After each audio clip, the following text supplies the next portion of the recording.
What is up, guys? Welcome back, and today we have a long-awaited review of the Cat 335 FL CR hydraulic excavator. This is the largest zero-tail swing excavator in Cat's lineup currently, and it took the place of the 328 DLCR.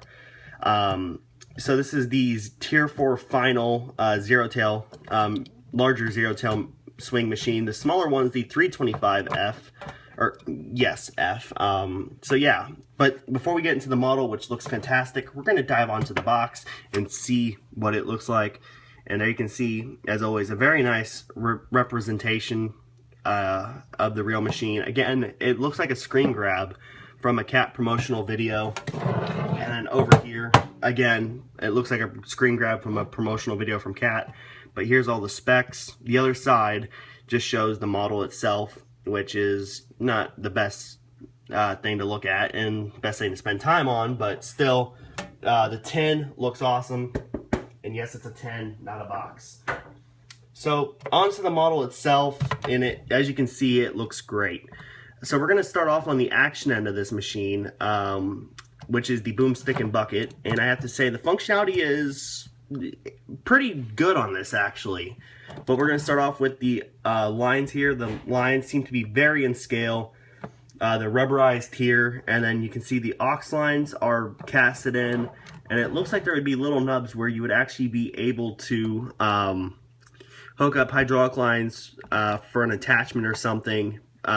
If you were to get like a custom attachment, I believe you would be able to actually hook on lines there and they would stay on. These lines here would typically go to the quick coupler of an excavator, but this machine does not have a quick coupler, as you can see. Here you can see where the lifting eye would be on the actual stick itself, on the linkage that is, but it's not drilled out. Same for the lifting eye on the bucket. Here you can see the plate where the Cat logo would go, but again, it's not on there. Functionality wise, first off, my first thing to say is the cylinders are very stiff on this model. It does take some work to get them loosened up, but it's fairly simple. I have not done anything to mine. I want to review it as is. And also one thing, you can see where the paint's rubbed off, and that's from doing this. As you can see, it curls in very nicely. That's about as far as you can get it. And it curls out that far, which again is as far as you can get it. So the curl on the bucket is fantastic. The stick itself, it will go out that far, which is out as far as it will go, but yet it could come in only this far. Let me curl the bucket in.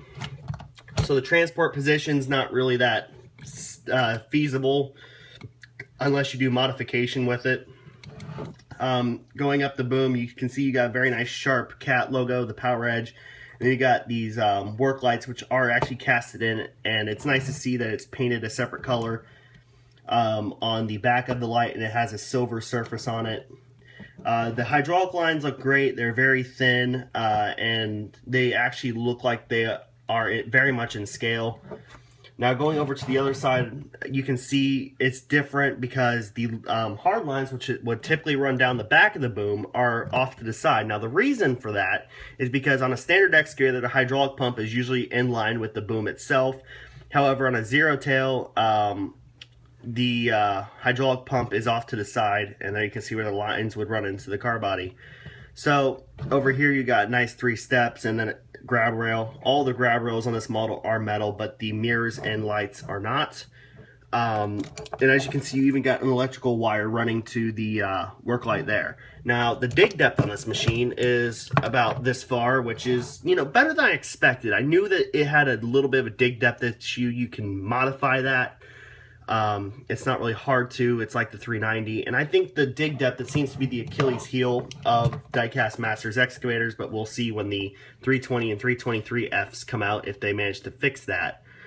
But there you can see fairly decent dig depth nonetheless, as the model manages to slam on the ground, which was not intentional.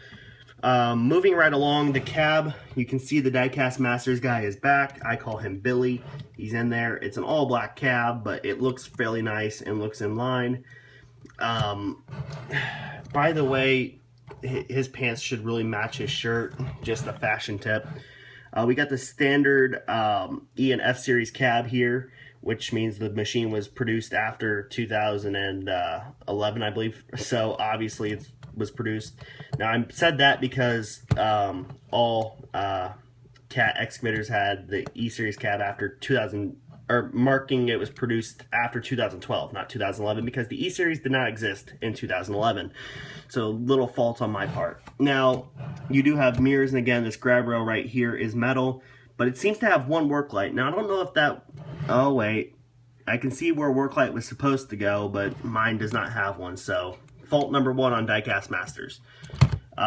Here we got the cat logo, 335F, and then you got the vents over here on the side. Not much detail, but you can see, actually turning it to the side, it does actually have some etched detail. Going around to the back, you can see it has the rear camera, which took the place of a mirror that was back here, the reflectors, and some warning decals about the swing, even though that's not really a threat. And then right here is another vent, which is actually signifying, in my mind, let me put it like this. The 328 DLCR, the larger zero tail of the previous series, had this as well, but the 321, the smaller of the series, did not, and I do not believe the 325 has it, so this is sort of like an obvious telltale sign that's the larger zero tail. Going off to this side, again, another little vent up here, Cat 335FL, and then the Powerage logo. Up at the top, you got nice detailing, your air breather, your engine cover with a nice exhaust pointed straight back, and then you got some diamond texture right there, and again, metal handrails. It does swing a full 360, and it's very smooth, as you can see. Now the undercarriage, you got metal tracks. Now the track frame itself was something that a lot of collectors were worried about when they first seen the first image of this model. I believe that was around November of last year, or December, if not earlier this year. But the tracks do look very good. They are very much improved over what we saw initially. They roll very well. They have a little bit of a tensioner, as you can see, but not much. And as for the blade, this was the thing that I really did not want. The blade, it does look very nice, and it comes up that far, which, I mean, I guess is okay. And it goes down about to right there, so you can lift the idler up a little bit, but not much. Okay, there's the full raised up. I thought it was stalled or something per se, but anyways, you got the dirt guards right there for the cylinder. And looking underneath, you can see Diecast Masters, the number 150th scale. It looks like the blade could be detached, actually. So if you want to detach your blade, it looks like that is possible. So yes, it's got some very nice detailing, and it is worth the hype. And there's what it looks like with the boom and stick and bucket facing the opposite direction. Now, my impressions of this model, it's a very solid piece. It looks very good. The functionality is better than I expected, and it's exceeded my expectations so far. The main thing I was worried about was how the undercarriage was going to turn out, but it looks like it turned out better than I expected, and probably better than most people expected. It's great to see a Cat Zero Tail be mass-produced. Diecast Masters is following up with what Tonkin did and starting to produce things that have never been done before. And I can see this model being a very popular model, and I'm so glad that, you know, Diecast Masters made one.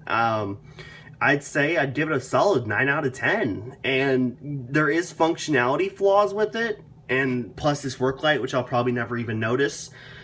You know, as much as you want to look at it, it's a very solid piece, and this was the first model that Diecast Masters didn't have Norris Scott or Tonkin holding their hand with. So honestly, Diecast, I've been saying it for a long time with Joe, that Diecast Masters had to produce a solid piece with this model because pretty much they were put in the firing line.